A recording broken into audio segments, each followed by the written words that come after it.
ආයුබෝවන්. අද අපි කතා කරන්නේ ලග්න චක්‍රයේ පළමු ලග්නය. එහෙමත් නැත්නම් ලග්න ලොව සෙන්පතියා ලෙස හැඳින්වෙන මේෂ ලග්න හිමියන්ගේ ඉදිරි අනාගතය ගැනයි. කුජ හෙවත් අඟහරු අධිපතිත්වයේ දරන මේෂ ලග්න හිමියන් කියන්නේ සහජයෙන්ම නිර්භීත ඕනෑම අභියෝගයකට නොබියව මුහුණ දෙන ක්‍රියාශීලී පිරිසක්. ඔබ මේෂ ලග්නයෙන් ඉපදුණු කෙනෙක් නම් පසුගිය කාල සීමාව ඔබට යම් යම් බාධා පීඩාවන් ගෙන දුන් කාලයක් වෙන්න ඇති. නමුත් 2026 වසර උදාවීමත් සමග ඔබේ ජීවිතේ මහා පෙරලියක් සිදුවීමට නියමිතයි. අද මම මේ වීඩියෝවෙන් විස්තර කරනවා ඔබේ රැකියාව, ධනය, ආදරය සහ සෞඛ්‍ය ඉදිරි කාලයේදී කෙබඳු වේවිද කියා. මේෂ ලග්න හිමියනි, ඔබේ ලග්නයට අනුව 2026 වසරේ සිදුවන ප්‍රධානතම ග්‍රහමාරුව තමයි සෙනසුරු ග්‍රහයා ඔබේ ලග්නයෙන් 12 වෙන්නට පැමිණීම. මේට ජ්‍යොතිෂයේදී කියන්නේ ලග්න ඒරාෂ්ටකය ආරම්භ වීම කියලා. බොහෝ දිනෙක ඒරාෂ්ටකය කිව්ව ගමන් බය වෙනවා. නමුත් මේෂ ලග්නයේ අධිපති කුජ සහ සෙනසුරු අතර පවතින්නේ සුවිශේෂී සබඳතාවයක්. සෙනසුරු 12 වෙන්නේදී ඔබට උගන්වන්නේ අනවශ්‍ය වියදම් පාලනය කරගන්න ආකාරය සහ ජීවිතයේ ආධ්‍යාත්මික පැත්ත දියුණු කරගන්න ආකාරයයි. ඒ වගේම ගුරු ග්‍රහයාගේ සුබ දෘෂ්ටිය ලැබීම නිසා මේ අපල තත්වයන් ජයගෙන විශාල දියුණුවක් කරා යාමට ඔබට මඟ පෑදෙනවා. ඔබේ රැකියාව ගැන කතා කළොත් මේෂ ලග්න හිමියන්ට ඉදිරි කාලය ඉතාමත් කාර්යබහුලයි. රැකියාව වෙනස් වීම.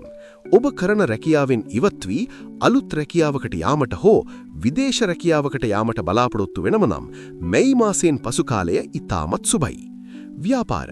හාලු ව්‍යාපාරවලට වඩා තනිව කරන ව්‍යාපාරවලින් මේෂ ලග්න හිමියන්ට වැඩි ලාභ ලැබෙනවා.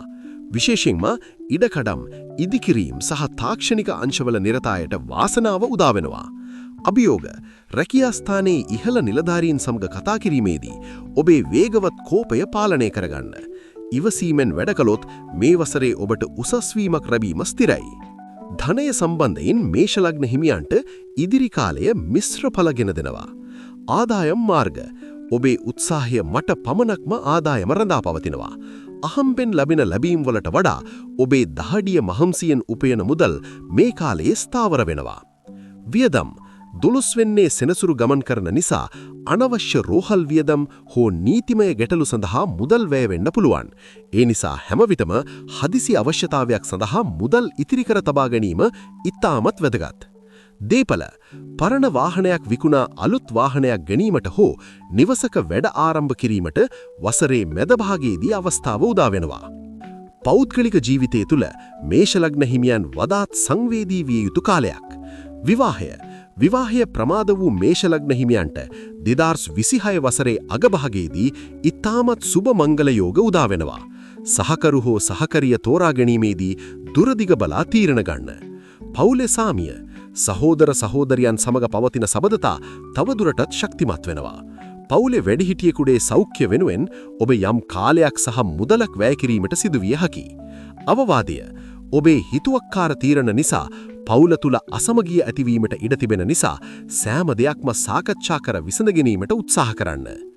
සෞඛ්‍ය පැත්තෙන් බැලුවොත් හිස ආශ්‍රිත රෝග, අධික රුධිර පීඩනය හෝ හදිසි තුවන වීම ගැන සැලකිලිමත් වෙන්න. විශේෂයෙන්ම යකඩ ආශ්‍රිත වැඩ කරනකොට සහ රිය පදවනකොට අවධානයෙන් ඉන්න. අපල සමනය කරගැනීමට මේ වත්පිළිවෙල අනුගමනය කරන්න.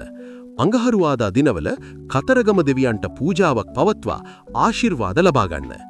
ශනි ඒරාෂ්ටකයේ සඳහා සෙනසුරාදා දිනවල උදෑසන විෂ්ණු දෙවියන්ට පින්දී කපුටන්ට හෝ අසරණ සතුන්ට ආහාර ලබා දෙන්න.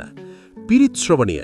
නිවසේ ධජග්ග පිරිත නිතර ශ්‍රවණය කිරීමෙන් බිය සහ මානසික පීඩාවන් දුරු කරගන්න පුළුවන්.